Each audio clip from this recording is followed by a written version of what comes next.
Hey guys, welcome back to the show. Today we're back with Superfilm support, and as you know, you can go to superfilmsupport.com, ask a film question, and I'll answer you here. And today's question is sort of Superfilm support, but also a mix of opinions, so I hope you guys are okay with this. So this one's coming from Dennis, I'm going to try to say his last name, Stoik, probably right, probably wrong. And about, his title is Buying Overpriced Old Large Format Camera or Normal Price New One. So he says, namely, old cameras sometimes hold prices even higher than new ones, which is completely illogical. Take, for example, Chamonix, Shenhao, Intrepid, Stenopeka, Argentum. All basic models are of equal price. However, on eBay, the price of cameras age 30 or 40 are higher than new ones. What is your comment on all this? So I'll go ahead and address this in a way that I think sometimes people might not see it the same way. So back in the day, large format cameras were tools for very, very high-end photographers. It was studio photography, portraiture photography, and stuff like that.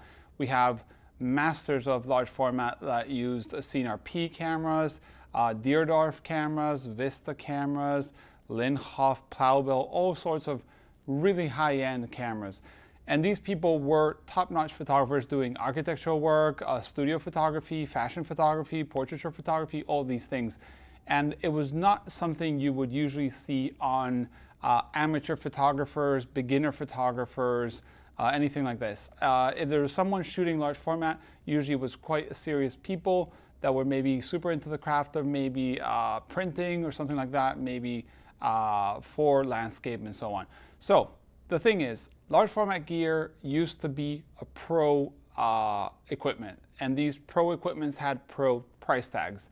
For that, CNR, Plowbill, all the cameras I mentioned before used to sell for dozens of thousands of dollars a piece, and lenses the same. Like, you would see a CNR, and I'm saying this out of any random numbers that I don't know for sure, but let's say it would be equivalent to 10,000 euros today, or the Arca Swiss. Arca Swiss is still so old new, and they're like 10,000 for an Arca Swiss, so on. But those pieces of gear are 10, 20, 30, 40 years old. And then we have basically what I would consider the renaissance of large format with entry-level cameras that are basically democratized large format. And that is the brands you're mentioning. Brands like Chamonix that I have here, Intrepid, Stenopeka, Argentum, Shenhao, and so on. Those cameras are tailored to more of the amateur, prosumer, serious hobbyist film photographer. And because of that, the prices are very, very low in terms of film photography and how they used to be. So I'll start by the lowest. Usually Stenopeka has the Hyper line that are like entry level. Intrepid has their line, Argentum, and so on.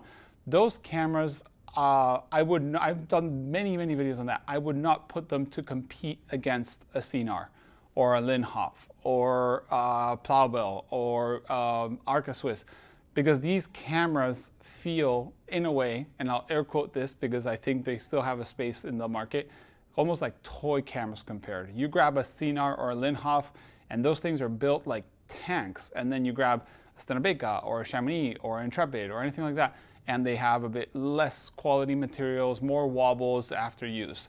So the thing is, old gear is really expensive gear and is not exactly overpriced. It's priced high because there was very high quality. New gear, like these brands that you mentioned and I've mentioned, are priced for an entry-level market, an amateur, hobbyist, serious film photographer, and that's why they're priced. They also have made their own segment to try to introduce large format to people. I always say that Intrepid and what they've done with their large format cameras is amazing for the community. I many times bash their cameras in one way or another, not because they're bad in sense of like the grand scheme of things. It's just sometimes you need to know the quirks, and that's the thing.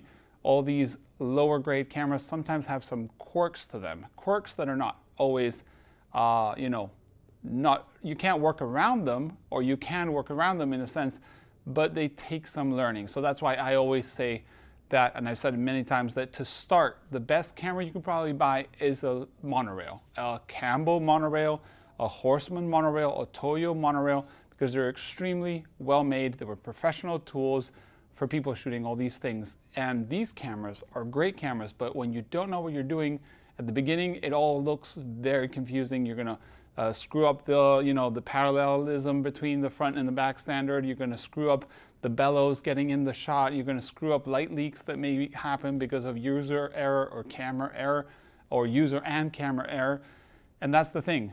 Large format cameras have gone from professional users to amateur users in the most of cases. There's still a lot of large format pros out there, but not that many. And because of that, we have these entry level. What should you buy is absolutely up to you. I always say that buy what you can afford, but always consider that large format, the camera is probably almost the cheapest thing of everything you're doing, because the time it takes to shoot, the tripod, the ball head, the three-way head, the lenses, the film holders, the dark cloth, all these other things that you add to it will be more money than the camera. So make sure that you don't cheapen out on a camera because you will end up being upset or having bad results. My main problem with large format is that people don't get the results they want or expect at the beginning, and they burn out. And large format burnout is a thing. I've seen it plenty of times. People come straight into large format when they're not ready, and that's always discourages me from recommending it. I always say, do not get into large format until you're very, very, very sure. But yeah, the prices of all gear is cheap in comparison to the prices of this gear. Not because this is bad, it's just not made to the same standards. Like the Stenobeka, I made videos about it. The rail system it uses is inexpensive, and you can tell. Does it work? Yes, it works. Same as the Chamonix uses materials that maybe are inexpensive because they work. You don't need to have more. But then you go overkill with a CNR or an Arca Swiss, and you can tell, damn, these were the days where cameras were 10,000, 20,000 euros altogether, a whole kit. And that's why they feel so good. Also, they're serviceable. Most times you can re-grease them, you can change the gears, you can have micro movements, all these bells and whistles. But yeah, large format gear is not so overpriced as we might think if we think of the prices they were new and how well they were made. So as much as, yes, eBay prices are inflated hardcore, also their commissions have inflated hardcore. So people, if the eBay prices, commissions are 10%, people price up 10%. If it's 25%, 25%. And nowadays, eBay is quite dangerous for the sellers, and the buyers know that, and it's becoming a game that's dangerous. But yeah, I always recommend getting the camera you think will suit you, also waiting a little bit, maybe buying a nicer option, and not saying nicer than this or nicer than this, just nicer than whatever choice you were thinking of settling on, because large format is a long game. It's a game of patience, it's a game of understanding steps, of method, of discipline, and so many other things that people forget. It seems just like, oh, bigger is better, and honestly, bigger is not better. It's just slower and more expensive. But yeah, that's basically super film support. I hope you guys enjoyed this. Sorry for the ramble, but yeah, I always hear these things. Same thing with medium format, and I'll just have a little deviation here. But medium format gear also was pretty much never made for amateurs. Yes, the Yashica 124G, Yashica Mat 124G is probably for amateurs, or the Lubitel, or the Holga, yes. But a Hasselblad, a Mamiya RZ, Pentax 6x7, and things like that were made for professionals. And even though the prices have increased terribly, most cameras are still not even what they were new, and that is amazing to me. The fact that these things were worth so much. I bought my first Hasselblad because I saw it at the price of what I was trying to buy a 85 f1.4 lens for a digital camera, and I was like, what? Hasselblad? $600? This was long ago. And I was like, why am I even thinking of this? And I bought a Hasselblad, never touched a digital camera again, except for video.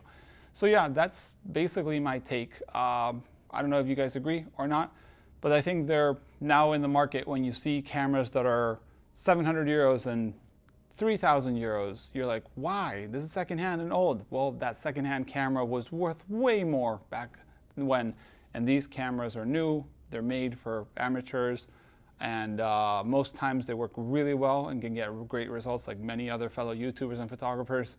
but they have some workarounds, and that's what ends up being, you know, sometimes expensive on time or resources. So yeah, that was Superfilm Support. Remember guys, the Superfilm Support is sponsored basically by you guys, Patreons and donors through PayPal.